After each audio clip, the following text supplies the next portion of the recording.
이 숫자가 그렇게 가볍게 볼 숫자는 아니기 때문에 저는 이거에 대해서 오히려 민주당이 이거를 과연 받을지 말지를 고민할 것보다도 정부와 여당에서 국민들이 이 정도로 이거를 뭐 배후가 있는 것 아니냐, 민주당이 조직한 것 아니냐 이런 생각을 하는 순간 오히려 저는 그거에 대한 열망이 더 커질 거라고 보고요.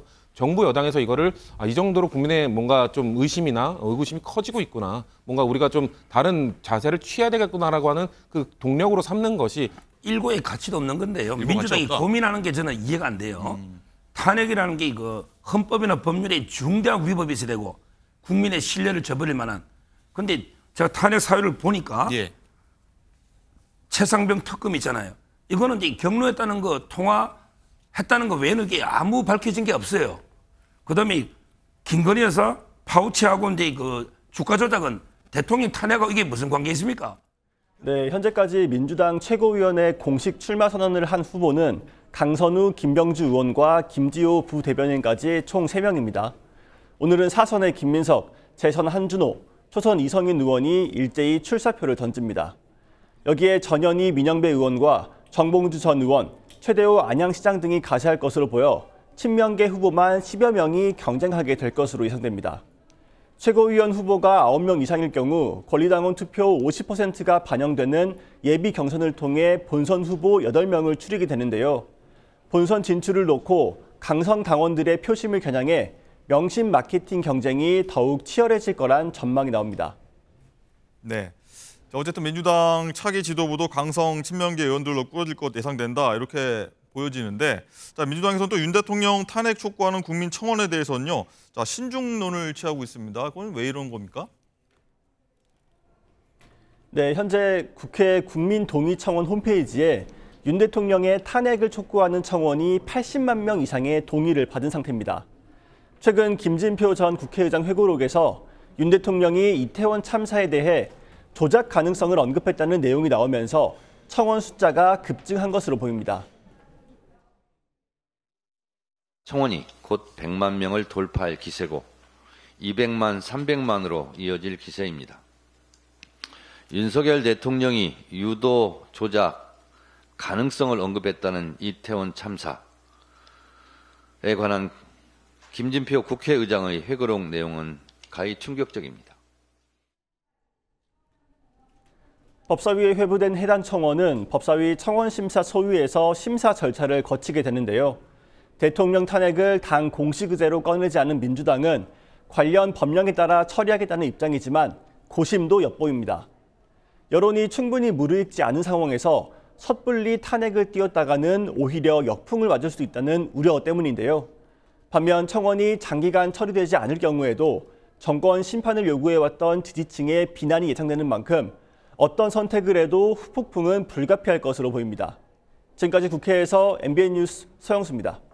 자, 서영수 기자가 전한 것처럼 민주당에서 윤 대통령 탄핵 얘기가 지금 나오고 있는데, 성치훈 부의장님 어떻게 보십니까? 이 민주당 지도부는 아직 공식 의제는 아니다라고 하면서 신중론 취한다고 하는데, 약간 어떻게 이런 분석도 나옵니다. 이러지도 지금 저러지도 못하고 있다. 지금 어디에 좀 빠진 거 아니냐? 예, 맞습니다. 당 내에서도 지금 탄핵에 대해서 좀 동조하는 분들도 있지만 아직 좀 우려 섞인 목소리로 말씀하시는 분들도 계시거든요. 근데 이제 그 국회 청원을 통해서 이렇게 다수의 국민들이 말씀을 하고 계신 상황이기 때문에, 근데 이 청원을 통한 국민들의 이 열망이 모이는 것이 처음이 아니지 않습니까? 사실 문재인 정부 때도 청와대에서 국민청원제도를 운영을 했었잖아요. 그 당시에도 문재인 대통령에 대한 그 탄핵 청원이 146만 정도가 올라왔었습니다. 그렇게나 많이 줬습니다. 예, 그래서 그거에 대한 반대되는 걸로 탄핵 반대 청원도 150만까지 올라왔던 적이 있거든요. 그런 것들이 뭔가 그때 그 문재인 정부 그 국민청원은 20만 명 이상이 동의하면 대통령실 입장을 냈어야 되기 때문에 그 당시에는 탄핵과 관련돼서는 탄핵 소추는 국회 법안 그 입법부의 권한이다라고 하면서 그렇게 그냥 답변을 하고 넘어갔었는데요. 그런 것들이 국민의 목소리가 좀 열망이 모이고 있다라는 그 신호 정도로 받아들여야지 이것을 정말 입법으로 이어가는 뭔가 주춧돌로 삼아야 된다, 이렇게 생각하는 건 좀 과하지 않은가라는 생각이 있습니다. 왜냐하면 그때도 청원 당시에 문재인 정부 청원 당시에도 뭐 이런 것도 있었습니다. 자유한국당 해산. 그때는 더 많았어요. 180만 명 이상이 동의를 해줬었거든요. 네, 기억납니다. 물론 근데 지금 국민청원은 조금 다르긴 합니다. 왜냐하면은 그 당시에 문재인 정부 청와대 청원보다 훨씬 절차가 조금 더 공식적인 절차가 있습니다. 그렇기 때문에 이 숫자가 그렇게 가볍게 볼 숫자는 아니기 때문에 저는 이거에 대해서 오히려 민주당이 이거를 과연 받을지 말지를 고민할 것보다도 정부와 여당에서 국민들이 이 정도로 이거를 뭐 배후가 있는 것 아니냐, 민주당이 조직한 것 아니냐 이런 생각을 하는 순간 오히려 저는 그거에 대한 열망이 더 커질 거라고 보고요. 정부 여당에서 이거를 이 정도로 국민의 뭔가 좀 의심이나 의구심이 커지고 있구나. 뭔가 우리가 좀 다른 자세를 취해야 되겠구나라고 하는 그 동력으로 삼는 것이 이 국회 청원 제도의 그런 올바른 사용이 아닐까라고 생각합니다. 네, 서 변호사님, 그럼 정부 여당은 어떻게 반응해야 됩니까? 제가 보기엔 뭐 저거 일고의 가치도 없는 건데요. 일고 민주당이 가치 없다? 고민하는 게 저는 이해가 안 돼요. 탄핵이라는 게 그 헌법이나 법률에 중대한 위법이 있어야 되고 국민의 신뢰를 저버릴 만한. 근데 제가 탄핵 사유를 보니까 예. 최상병 특검 있잖아요. 이거는 이제 경로했다는 거, 통화했다는 거 외에는 이게 아무 밝혀진 게 없어요. 그다음에 김건희 여사 파우치하고 이제 그 주가 조작은 대통령 탄핵하고 이게 무슨 관계 있습니까? 결혼도 하기 전에 주가 있었고요. 파우치 이건 대통령이 알았습니까? 이게 탄핵 사유 됩니까? 그다음에 양평 고속도로 이건 원래부터 안이 있던 거잖아요. 양평이 대통령이 뭘 개입했습니까? 그다음에 더 황당한 게 후쿠시마 오염수 방조했다. 이걸로 탄핵합니까? 전 세계 현안인데 후쿠시마. 그다음에 가장 황당한 게 전쟁 위기를 조장했대. 이게 대통령이 한 겁니까? 북한이 한 겁니까? 누가 한 겁니까? 이런 게 말도 안 되는 탄핵 사유였으면 저는 칼을 막 던져야지. 이걸 이게 뭐 80만이 어떠고 90만이 어떠고 민주당이 하는 거 이거야말로 저는 잘못된 정치 공세다. 이렇게 뭐 이거 분명히 역풍이 불 겁니다. 알겠습니다. 자, 마지막으로 한 이거 한번 짚고 넘어가도록 하겠습니다. 성춘 부의장님. 예. 자, 오늘 나온 뉴스인데 이재명 전 대표가 이 SNS에 이런 거 올렸습니다. 이 강성 지지층 개딸 때문에 좀 고통스럽다 이런 얘기를 했는데 뭐냐면 이 밤낮 가리지 않고 당원들이 이재명 대표한테 무차별 전화, 문자 폭탄 막 넣어가지고 이 수십 년간 써왔던 번호 좀 바꿔야 되느냐 이런 얘기하고 있던데 이 바람직해 보이지 않는 것 같긴 합니다.